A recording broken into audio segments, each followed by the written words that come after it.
Crypto market in extreme greed may need deleveraging before 100,000 Bitcoin. And I'm going to explain in this video why that's not the full story. The headline is actually bullish. The last time the crypto fear and greed index had a score of 80 was on April 9th, just before Bitcoin saw an 18% correction over the following 3 weeks. So if we look at the fear and greed index, you can just see if we zoom in, it's kind of going crazy. But I want to make a note. I'm going to show you exactly why in this video that this right here, this move is the very beginning. And get used in this bull market, get used to seeing Bitcoin and crypto in the green phase for this bull market. So hit the subscribe, hit the like on the way in. I'm going to dig right into the data and show you something that I think is incredibly important when we start seeing headlines like this. Crypto market, extreme greed. We got used to the kind of bear market pumps, right? And what I mean by that is, you know, these little swing highs and greed's passing 50 and then it falls and then it pumps and then it falls. And then even exiting the bear market, it's a nice move and then it falls. It's a nice move and then it falls. I want to just zoom in on the last bull market. Do you see this? That is extreme greed for months, going all the way to the parabolic bull cycle high. So this headline, crypto market and extreme greed may need deleveraging. I want to explain to you how fast deleveraging happens before going higher and remaining in the green. The first thing I want to point out to you is this. On the weekly chart, there's something that I think is very important to make note of. They're basically saying, you know, they're comparing the fear and greed to a data point in April. And if we look at this, all the way back in April, we're looking at like somewhere around here. That's the data point they're pulling from. Look at the move that had just happened. Right? So it's at the end of a midterm parabolic move. This was pre-Bitcoin halving. So right there kind of makes what they're saying in that headline not the full story. And now, speaking of this moment, this was the breakout in October. I want to take a quick look at a clip. This was from around a month ago. Check it out. I think back about when we broke out in October, where all these indicators on the weekly are coming together very similar. But notice how Bitcoin just took a break on this daily chart, even above the 200 before going higher. Right now, even this weekend going into this new week, I'm watching, is Bitcoin doing something? That is where we are. This is what just happened. This was $65,000. This was not that long ago. I was recording this video. September 28th is when it was. Now, we were comparing a lot to the October move, because if you look at the October move, you can see the similarities, what was getting ready to happen on the Bitcoin charts, the bottoming out on the slower moving momentum oscillator RSI compared to back here, all going to fall in October 2023. There was the move. We had the MACD line crossing above the signal line, a very similar move there. And so we are at the beginning phase of that October move. But here's where things become even more powerful. We're not just comparing kind of this, you know, bear market exit move right now. We are going back to last cycle at this moment. And this is our anchor point for this video. This is around October of 2020, at the very beginning of the bull market last cycle. This is where we are right now in terms of the slower moving momentum oscillator, the RSI, in terms of how much upside there is of this bull cycle.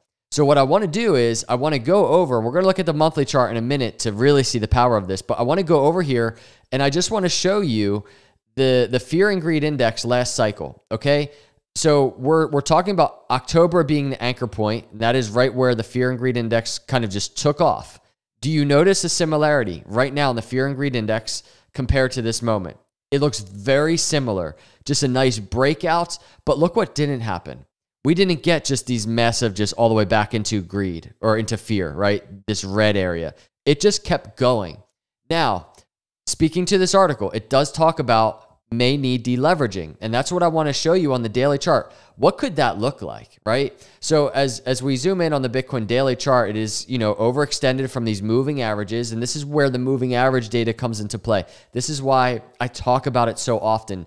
I always talk about being overextended from the 50-day moving average, currently around 28%, and the 20-day moving average currently overextended around 18%.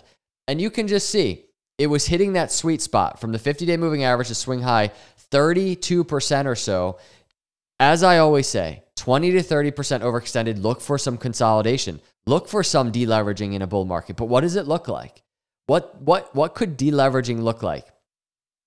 Very simply, let's go to last cycle on the daily chart. And then I want to show you the monthly oscillator, the momentum oscillator. So here's Bitcoin. Let's since October is our anchor point, right? In terms of that fear and greed index looking very similar. Here's Bitcoin exploding in October and just entering the parabolic bull cycle. Look what deleveraging looks like in a bull market, okay? This is, you see red candles sprinkled in everywhere, but you can just see that they don't last long, right? And I think that is probably the point that needs to hit home the most. In bull markets, deleveraging, the dips, they happen. They can be very volatile, right? So even this one, swing high to swing low, we're looking at like a 17% dip in a couple of days. That's a big deal. I'm sure people freaking out then trying to, be like, yo, was that it? A 17% crash, and then all of a sudden it bounces out of there, right? And it keeps going higher into the greed, right? And you can just see that. This is what it looks like on the fear and greed index back here. Just keeps going higher. Quick deleverage and then goes higher. So notice what Bitcoin's doing though. And this is why the 50 and 20-day moving average are so important to me in a bull market. I look to see if, as there is deleveraging, as there are some people selling off and there's consolidation, what happens between the 50 and the 20-day moving average. It's always my throwback area. So if we go to Bitcoin right now, and this video really allows us to see what we can anticipate in terms of dips. Always just look for the 20 and 50 to pull into Bitcoin price. That could be just kind of sideways for a while as these moving averages move into Bitcoin, or it could just be a very quick dip getting closer to the 20 and the 50. But look for higher highs and higher lows above the 20 and 50-day moving averages in a bull market. Now, when we're looking at all of this data, and we look at even this clip from October, or not from October, but from end of September, talking about the similarities to last October, it almost was so obvious all along, all of this data playing out. And maybe the most bullish looking momentum indicator is the stock RSI on the monthly chart. Because as we discuss all of these things, and even if we look at our anchor point from last cycle, here it is, October, notice where the quicker moving momentum oscillator was at that moment. This is kind of where we are this cycle. You can even see Bitcoin having here, Bitcoin having here. Look where it was. It was just entering overbought. Look where it is right now. It is just pivoting around 60, right around 60 on the stock RSI. Do you see how bullish this is? There is so much upside from this point on, even compared to where we were this cycle. So this move, I think, and many people think, getting ready to happen. And this cycle around, we have the Trump's not even in office yet. 2025 is not even here yet. The institutional wave is not even here yet. Retail is just starting to show up, the very beginning phases of that. We have so much momentum in play. So yes, deleveraging before 100K in play, but let's really talk about and think about what deleveraging looks like and how long the deleveraging lasts each time it does happen. Does not last that long. So these are what I'm going to be watching, the moving averages, the 50, the 20, and let's just see how much of a break Bitcoin takes. And also, I should note, let's just see if Bitcoin does revisit the 20 or the 50 or somewhere in that range, how does support hold? So brace for volatility, be ready for volatility, but zoomed out on the Bitcoin charts, everybody, this is just looking very nice. We're at a very good area, I think, from a multi-year macro perspective. Be prepared for anything, but as we see what Bitcoin is doing right now, it really does, looking back, even at previous videos, not even from that long ago, it really does seem like it was just so obvious all along. Let me know your thoughts in the comments below. Hit the subscribe, hit the like. I'll see you in the next video. God bless.